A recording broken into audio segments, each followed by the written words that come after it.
नमस्कार. कोकणी थाट या आपल्या यूट्यूब चॅनलमध्ये तुम्हा सर्वांचं मनपूर्वक स्वागत. बटाट्याच्या काचऱ्या अगदी लहानांपासून मोठ्यांपर्यंत सगळ्यांना आवडतात. नुसत्या खा किंवा भाकरीबरोबर खा, चवीला तितक्याच उत्कृष्ट. चला तर मग पाहूया यांची साहित्य आणि कृती.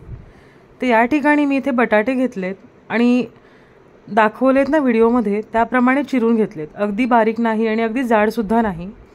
अशा प्रकारे बटाटे आपण चिरून घ्यायचे. इथे कांदा घेतलाय. जितका कांदा जास्त तितकी चव चांगली लागते. आणि वरून घालण्यासाठी कोथिंबीर. या व्यतिरिक्त आपले बेसिक मसाले जे आहेत ते आपल्याला लागणार आहेत, म्हणजे हळद, मीठ, मसाला हेच आपल्याला लागणार आहे. बाकी जास्त काही साहित्य यासाठी लागत नाही. तर या ठिकाणी मी एक नॉनस्टिक कढई घेतली आहे.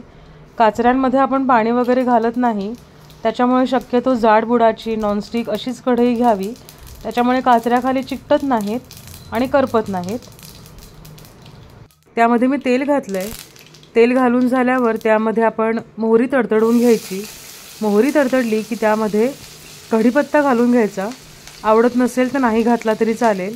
आणि त्यानंतर आपण कांदा घालून घेऊयात. तर या ठिकाणी जरा तेल जास्तच झालं आहे, तर तेल जरा बेतानच वापरा. मला अंदाज नाही आला. कांदा व्यवस्थित परतून घ्यायचा, अजिबात कच्चा ठेवायचा नाही. कांदा परतत आला की त्यामध्ये अर्धा छोटा चमचा हळद आणि आपल्या आवडीप्रमाणे तिखट घालून घ्यायचं. तर काही लोक कांदा परतताना यामध्ये थोडीशी साखरसुद्धा घालतात, म्हणजे कांद्यालासुद्धा व्यवस्थित चव लागते. आणि बटाट्याच्या काचऱ्या करताना शक्यतो मीठ कांद्यामध्ये घालायचं नाही, नाहीतर कांद्याला सगळा खारटपणा जातो. आता कांदा व्यवस्थित परतून झाला की त्यामध्ये आपण जे बटाटे बारीक चिरून घेतलेत ते घालून घ्यायचे आहेत. या ठिकाणी तुम्ही कांदा वगैरे खात नसाल ना, तर फक्त मोहरी किंवा जिरं तडतडून घ्यायचं तेलामध्ये आणि त्यामध्ये नुसते बटाटे परतले तरीसुद्धा चालतात.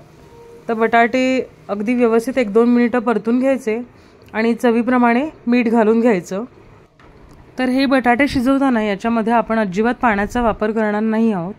त्याच्यामुळे झाकण ठेवून शिजवायचे असतील तर झाकण नुसतं ठेवायचं, त्यावर पाणी वगैरे काही घालायचं नाही आहे. आणि झाकण न ठेवतासुद्धा शिजवता येतात, पण लक्ष ठेवायला लागेल, कारण झाकण ठेवल्यावर थोडी वाफ येते, त्याच्यामुळे बटाटे लवकर शिजतात. आणि झाकण न ठेवता शिजवणार असाल तर मग प्रत्येक 2-2 मिनिटाला जाऊन परतायचं, हे काम करायला लागेल. आणि झाकण ठेवून एक 2 ते 3 वाफांमध्ये बटाटे व्यवस्थित शिजतात. तर बटाट्याच्या प्रकारावर सुद्धा बटाटे किती लवकर शिजतील हे अवलंबून असतं, त्याच्यामुळे अंदाज घेऊनच या सगळ्या गोष्टी कराव्या लागतात.